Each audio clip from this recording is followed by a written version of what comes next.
Hey guys, thought I'd do something a little different for the channel in this video, and that is to show and maybe talk a bit about my vintage Team Losi JrXPro. So this is my Shelf Queen Restoration Jrx Pro project. I started into RC back in the 80s and in and out off and on throughout the years. But this car holds a very special place in my heart because this was the first race quality RC car kit that I ever purchased, and it almost didn't happen. So the way the story goes is after bashing and with kits like Kyosho Big Brutes, what I started with, I decided I wanted to up my game and get something that was race quality. And that was as a result of being a loyal reader of RC Car Action magazine. I used to know the day that it would hit the newsstand and get a ride into town with my parents and pick it up as soon as it hit the shelf. And to be honest, in the small town that I grew up in, there wasn't a huge RC following or anything. We didn't have any tracks. I mean, I had a small backyard track and stuff, but I don't know how many people were buying that magazine other than me. But what happened was I would see the articles on the RC10 and the race results, and I knew who Jay Halsley was, and Brian Kinwald, and Joel Johnson, and of course Gil Losi Jr. And would follow the race results and whatnot. And I really wanted to get a race quality buggy. And of course, I drank the Kool-Aid and wanted the RC10. And I wanted, at this time, the RC10 that was available was the RC10 Team car, which was, I think, the third generation. You had the OG, and then you had the Championship Edition, and then you had the Team car. So I wanted a Team car. So back in the day, the go-to for mail order was Tower Hobbies, which is to today's generation is like a Main. And so I called them up to place an order for an RC10 Team car, and they said it was on back order. Now I was, I don't know, 15 years old. I didn't even know what back order meant. And they said, but we have the Team Losi equivalent, the Jrx Pro. And I'm like, geez, I don't know. And so they talked me into it. They're like, yeah, just basically the same idea. If you like the RC10, you will like the Jrx Pro. And man, were they ever right. And this is so cool because this started like a rivalry. A local TLR, back then it wasn't TLR, a local Team Losi versus Team Associated rivalry. When I turned 16, I walked into a hobby shop. I didn't even have my driver's license yet, still had my beginners. So me and my buddy Paul, who actually was the one who introduced me into RC by taking his Tamiya Hornet to class one day for an oral presentation on radio control cars, in French class no less. And I absolutely fell in love. And so Paul and I, we stumble into this hobby shop, and I walk out with a job. I go in and I'm like, at this time I already had some RC stuff, and I knew a lot about what they were selling. And so they didn't even have a help wanted poster in the window or anything, but next thing you know, I'm working there. And then ended up actually as manager for an entire summer. And we started a local club and built a racetrack and started to race. And I was racing my Team Losi Jrx Pro. The other guys were racing RC10s, and they could not touch me. And my friend Paul, who came into the shop with me that day, he bought a Jrx Pro SE. So eventually I bought an SE as well, and I have one on the shelf there. This is my third vintage Team Losi car, actually. I've got a Jrx Pro that's been updated. Just the shocks been updated. Just the shocks have been updated. I put V2 Team Associated shocks on there. And I have a Jrx Pro SE, also been updated with new linkage and new shocks, because those are kind of the weak spots. So So anyway, I'm still very much into vintage buggies, and at my actual track in my backyard, we run a vintage class when enough people show up, and sometimes 3 of the cars on the track are all mine. Or 2 of them at this point, yeah. I used to have a vintage RC10 as well. So anyway, let's get into it. Let's talk a little bit about the Team Losi JrXPro. It has a really cool history. And Team Losi started off by introducing the Jrx2, and that's a really neat story too. They helped design the RC10, and were supposed to get X number of kits to sell at their hobby shop, and Team Associated reneged on the deal, so Pops Losi Sr. said, screw it, let's build our own car, and they built the RC10, or sorry, they built the Jrx2. The Jrx2 was phenomenal, and just, in my opinion, leaps and bounds ahead of the RC10.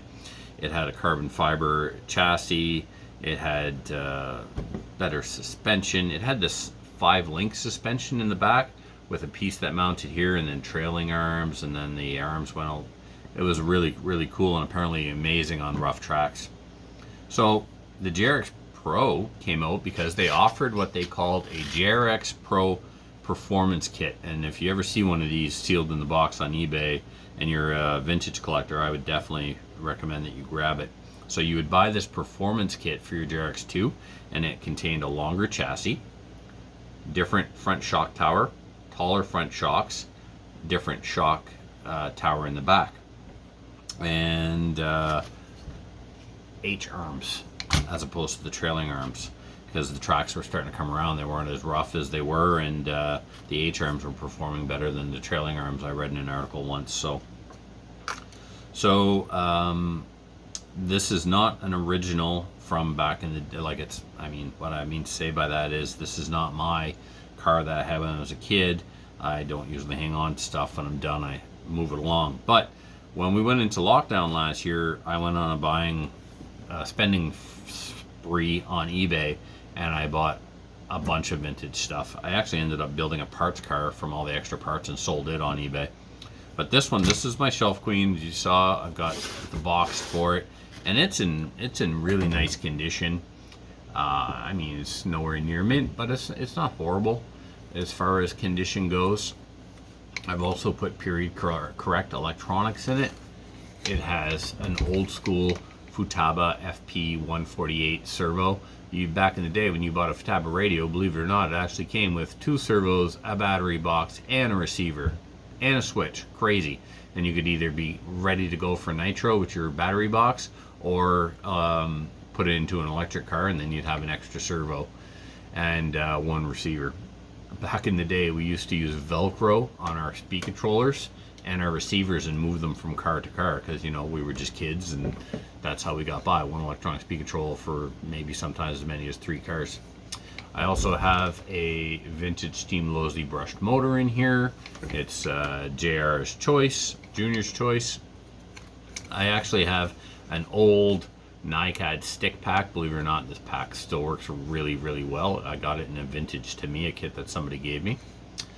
And it's got original wheels, original tires. These are X patterns that my buddy Paul I talked about actually had in the package, and he gave them to me for this project. So that's pretty awesome.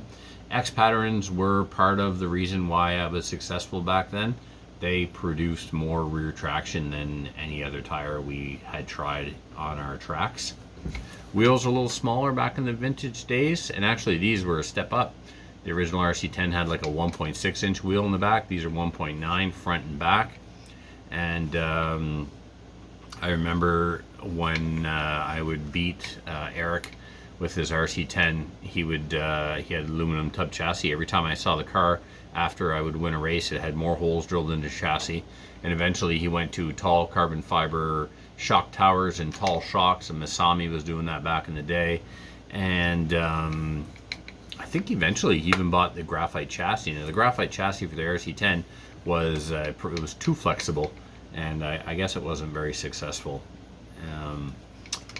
What else can I say about this car? It's still in the process of being restored. I haven't put a plug on the speed control yet. The speed control is a vintage Tekin 411P.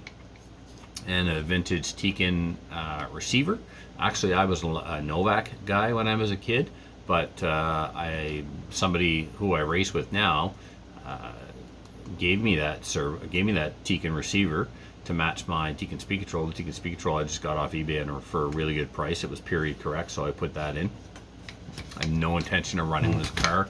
Just gonna sit on the shelf because it was the first race quality RC car that I had. And I mean, like, looking at the pictures of this in the magazines, like, I loved the look of this car. It looked so much nicer than an RC10.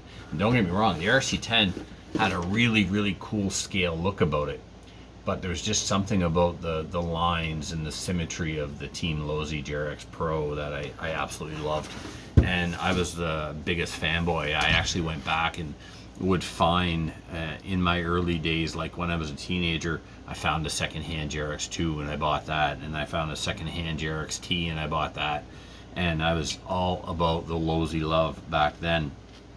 Now, I'm a Team Associated fanboy. Not a contract customer, and in case you're wondering, on the back it says sponsored by my wife. But now, everything I have, all my 10 scale, all my A scale, it's all Team Associated. What happened was, after I got out of dirt racing, when I went off to university, I really missed RC. So I actually, before I went to university, I had sold my Pro SE, bought it back. There was no off-road racing in the area where I was going to school. Found the local hobby shop, and this is so cool. The guy who ran the hobby shop when I was a kid was still running the same hobby shop. The guy who sold me my first Kyosho Big Brute was still in business and sold me my Kyo. And yeah, he's still in business after all those years. And he was the one that hooked me up at the local race club, and they were actually racing carpet oval. Team Losi, unfortunately, excuse me, didn't make a carpet oval car. So I bought a Team Associated RC10L3 oval and did that for a few years and then got into flying. So when I got back into racing, I had wanted an RC10 when I was a kid, got this instead.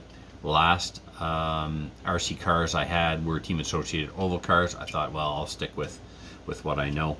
And I bought a used B5M and liked it, so I just stayed with Team Associated. So but when it comes to the older stuff, I really enjoy the Team Losi stuff. So the things that I know about this car now that I didn't know back then, kind of interesting. We didn't know anything about setup. We didn't know anything about how moving shocks would change how the car handled or anything like that. And then when I got back into racing and learned about setup and learned about roll centers and camber gain and all this stuff, I look at these cars now and I'm like, oh, would you look at that? There was actually 3 holes for the front camber link. You couldn't change the height of the camber link in the front to change the roll center, but you could at least change the length of the camber link to affect camber gain. The axles and the caster blocks were fixed. There was no way to change the kick-up angle. There was no way of moving the front axles up and down to add or remove steering. But shocks had 2 spots on the arm. I used to think this stuff just affected ride height, and the collar, moving it up and down, I thought that affected the spring rate, not the ride height. You know, you don't know what you don't know. And but yeah, the shocks had two places on the arm where you could move them, 3 places on the tower, which would affect, you know, your initial steering and steering mid-corner and steering on exit, stuff like that. In the back, got a little carried away. I don't really think that you needed this much adjustability in the rear shock placement on the arm. You know, the 3 holes across the top would probably be enough. In the back of the arms were not symmetrical. However, there were holes in the front and back of the arm to place the shocks. Camber or roll center was adjustable. You had a ball stud mount on the back bulkhead, and you could move your camber link up and down, in and out, same as on the hub. You could move the camber link up and down, in and out, so you could affect roll center in the back and camber gain. As far as tow, the car had a basically there's no C block on the car. It's just the rear bulkhead. The pins went into the rear bulkhead, but it did have what we would call today a D block, and those D blocks did come in different amounts of tow and probably anti-squat. And this one is a number 3. So there was at least 3, a 1, 2, and a 3, and that would change the rear suspension arm pin location to affect anti-squat and tow. Didn't have a clue back in the day. We didn't have any serious racing. We didn't have anybody who knew anything about setup. We built them, we threw them on the track, and we ran them until the gear diff melted, and then would wait 6 weeks for a new center gear to come in. Oh, it was a different time before the internet, kids. It was a different time. Mail order catalogs and fighting with your parents to use their credit card to place an order for spare parts. And spare parts weren't a thing. Didn't have all the spare parts on hand that I do now. Like, I think I'm compensating for my youth. I've got enough spare parts to build multiple cars. Because back in the day, if your car broke, you literally had to wait weeks to get a replacement part. Where I live anyway, there was no local hobby shop. The hobby shop that I stumbled into as a university student, that I got my stuff from a kid when I was a kid, was still 4 hours from my house. And the best you could do there was you would call up, send a money order or a check, wait for that to clear, and then maybe he'd put the parts on a bus, and then the bus would come into town with your package on it. Was the dark ages, basically. So the parts, of course, are hard to come by. Old School RC is a website that carries a lot of vintage parts. They used to ship to Canada. Unfortunately, they don't anymore, which really is going to make maintaining and keeping these cars running a bit of a challenge. There's lots of stuff on eBay, all of it overpriced in my opinion. However, reproduction bodies, reproduction decals, these were actually produced in Canada, both the decals and the body, so that's really cool. Team Blue Groove makes the body. The name of the decals, I'll have to look it up and put it in the video description down below. Same as this gear cover, also a reproduction. These were just Lexan polycarbonate plastic, same as your body. Some people actually painted the inside of them. So yeah. What else can I say about this car? Not much. I guess that's about it. It was so much better than the RC10. And spew your hate in the comments below if you disagree with me about that. But I know, now the secret to my success, I trampled, squashed the RC10s locally when we were kids and raced at an old school dirt track.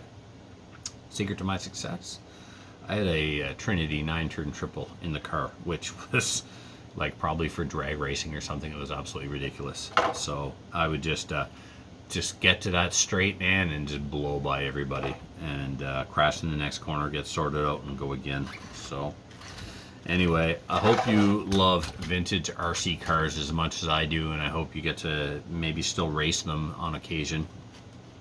And I think probably one of my next videos will be to do a review of my Pro SE to show what I've done to upgrade it and keep it as a viable racing car in today's modern era. Thanks for watching, everybody. I really hope you enjoyed that. If you did, give the video a like, maybe drop a subscribe, and we'll see you at the next one. Take care.